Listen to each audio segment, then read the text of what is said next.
Assalamualaikum warahmatullahi wabarakatuh. Perkenalkan, nama saya Dewi Sanjaya.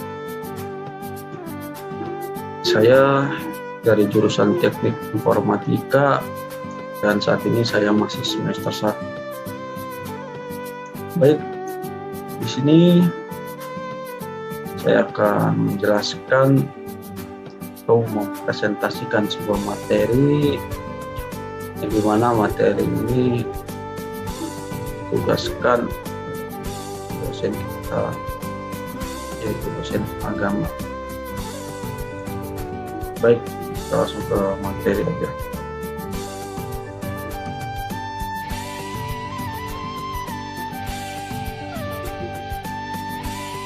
Dan untuk dari sini saya akan menjelaskan materi tentang Ma'rifatul Islam.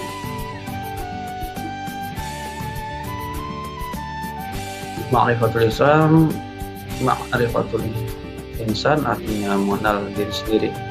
Yang dimaksud diri sendiri itu sebagai manusia, seperti siapa yang menciptakan kita, kelebihan menjadi manusia, dan lain-lain. Proses penciptaan manusia, itu kita ingin mengetahui bagaimana proses menciptakan manusia.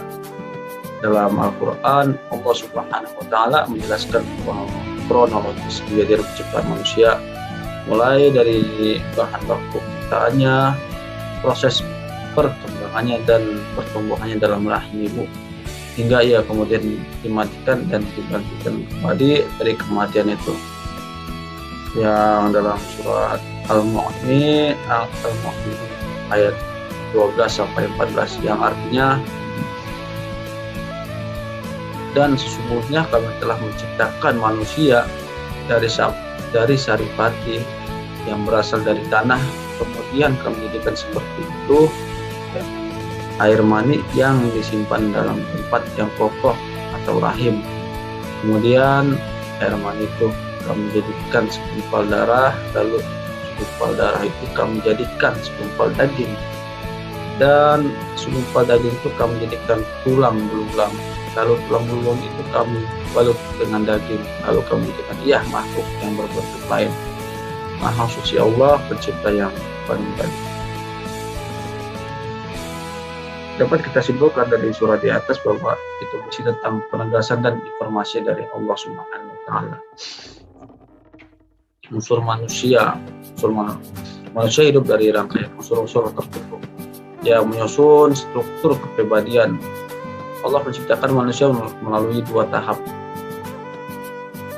Yang pertama kali menciptakan jasadnya, kemudian meniupkan ruh ke dalam jasad itu, sebagaimana pernyataan Allah Subhanahu wa Ta'ala dalam ayat di bawah ini, yaitu dalam surat Sa'ad ayat 72, yang artinya, maka apabila aku telah menyempurnakan penciptaan jasadnya, lalu kutiupkan dari ruhku ke dalamnya, maka bersujudlah kamu sekalian kepadanya.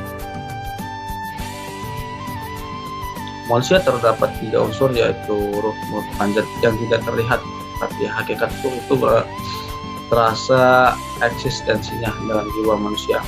Fungsi utama ruh untuk merasakan, meyakini, menghendaki, dan memutuskan. Dan yang kedua yaitu akal dalam adalah unsur dalam diri manusia, berfungsi untuk menampung dan memahami informasi yang disimpan dalam otak, kemudian diproses dalam hati, yaitu fisik atau jasad. Memiliki tugas utama yaitu mengekspresikan kehendak dalam berbentuk sikap dan tindakan yang diarahkan oleh akal dan keputusan jiwa. Potensi manusia menyimpan potensi dalam dirinya. Potensi tersebut mengarah pada 2 kecenderungan yang berlawanan. 2 kecenderungan tersebut mengarahkan manusia untuk berbuat takwa atau berbuat jujur.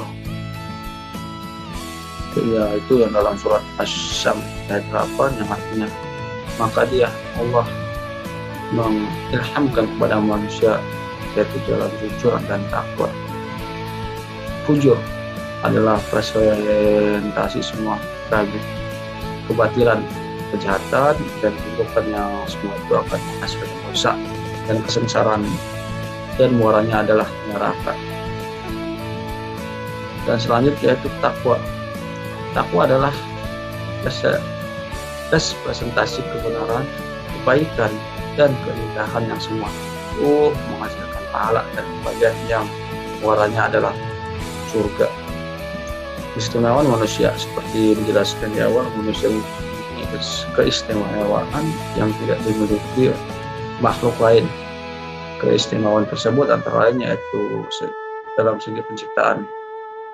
Manusia satu-satunya makhluk yang dinyatakan Allah sebagai sebaik-baiknya penciptaan, sebagaimana firman-Nya dalam surat At-Tin ayat 4, yaitu sesungguhnya kami telah menciptakan manusia dalam bentuk yang sebaik-baik.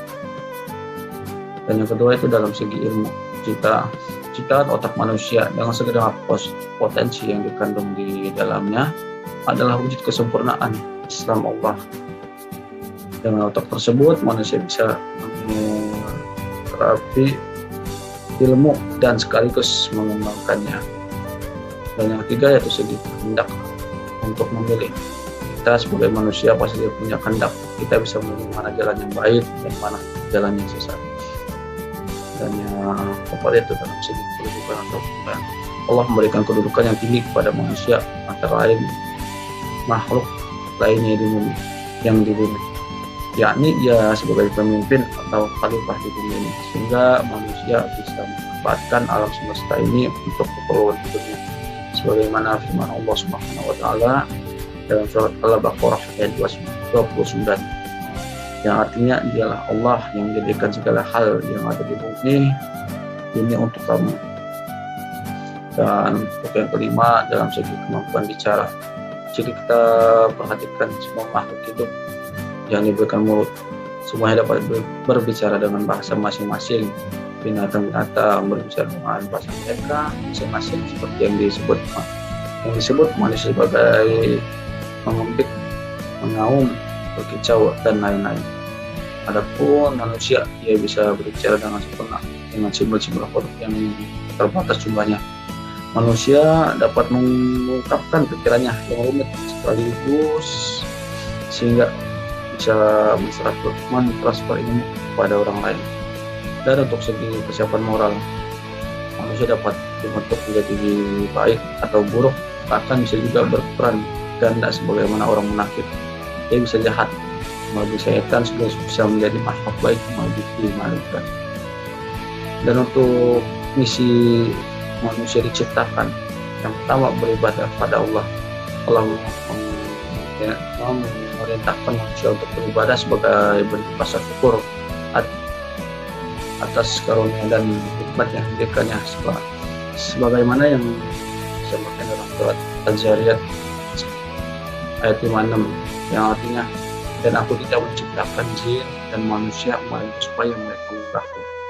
Jadi tugas utama kita dalam kepada Allah, bukan untuk yang lain. Dan yang kedua itu sebagai pemimpin atau bisa dibilang khalifah fil ardi, yaitu Allah Subhanahu wa taala memilih manusia untuk memimpin dan mengelola dengan seluruh fungsinya.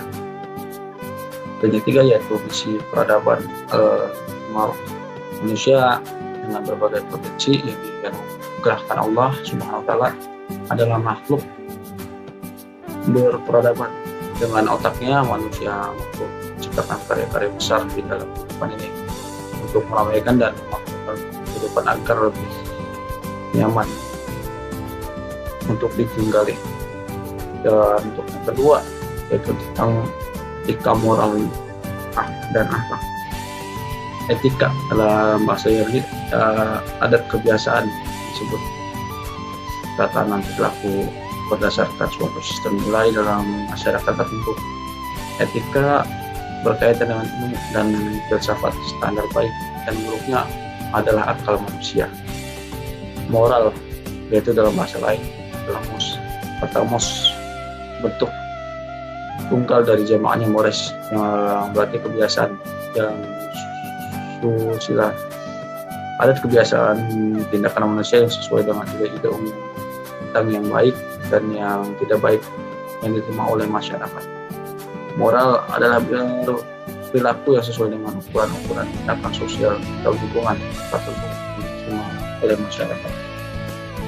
Dan untuk akhlak dalam bahasa Arab berasal dari kata khalaqah yang berarti menciptakan, membuat atau menjadikan. Akhlak adalah kata yang berbentuk mufrad jamak.